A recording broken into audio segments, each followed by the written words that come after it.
இன்றே டவுன்லோட் செய்து உங்கள் ஃபேவரட் ஷோக்களை என்ஜாய் பண்ணுங்க.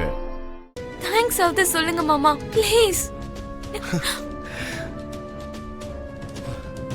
சொல்ல மாட்டேன். உனக்கு என்னோட சின்ன வயசை பத்தி தெரியாதுல, அதை பத்தி சொல்றேன், கேட்டுக்கோ.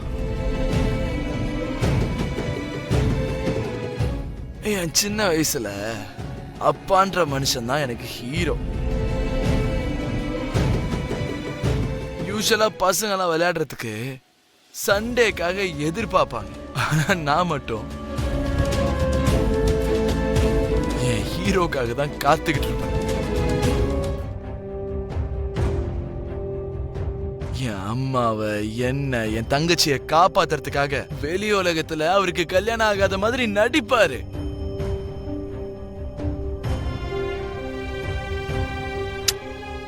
அதுவும் அந்த வயசுலே எனக்கு புரியுற மாதிரி எடுத்து சொன்னாரு. என்னோட ஹீரோ.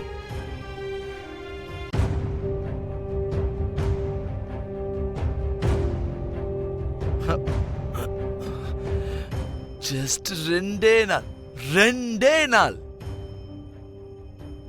மாமா என் கூட பேசுறதுக்கு, விளையாடுறதுக்கு அவரு ஸ்பெண்ட் பண்ணுவாரு. அந்த 2 நாளுக்காக நான் மாசம் முழுக்க எதிர்பார்த்துக்கிட்டு இருப்பேன் பூமி. அந்த 2 நாள் எனக்கு என் வாழ்க்கையில பண்டிகை மாதிரி இருக்கும் பூமி.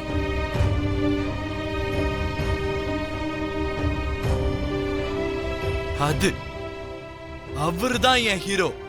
நான் அப்படி நினைச்ச ஒரு நபர் இன்னொரு பொண்ணு கழுத்துல தாலியை கட்டி கொஞ்சம் கூட யோசிக்காம நடு ரோட்ல விட்டுட்டு போயிட்டாரு.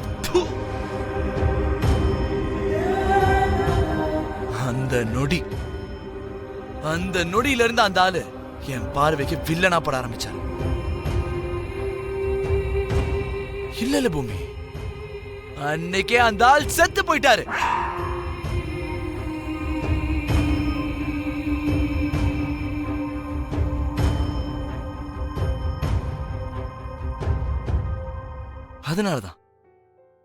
அதனாலதான் அந்த ஆள் செத்து போயிட்டான்னு தெரிஞ்சதுக்கு அப்புறமும் நான் கொல்லி வைக்கவும் வரல, பிண்ட வைக்கவும் வரல.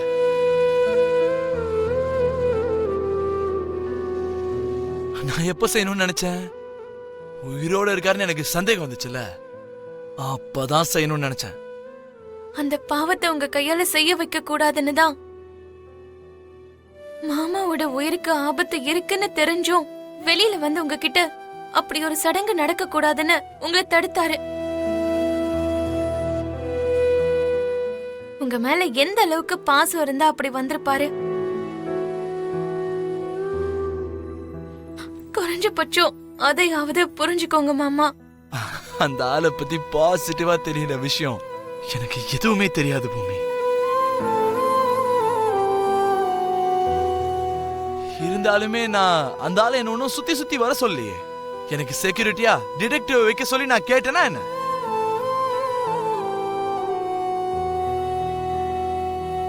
இது ரொம்ப நல்லா இருக்கு. பிடிக்க வேண்டிய நேரத்துல என்னோட கைய விட்டுருவாராம். கஷ்டத்துல கண்ணீர் வடிக்கிற டைம்ல இவர்தான் என் முதுக தட்டி எனக்கு ஆறுதலா நின்றுக்கணும். ஆனா இவர் இல்ல. இப்ப எதுக்கு அந்த ஆளு என்ன சுத்தி வரணும்?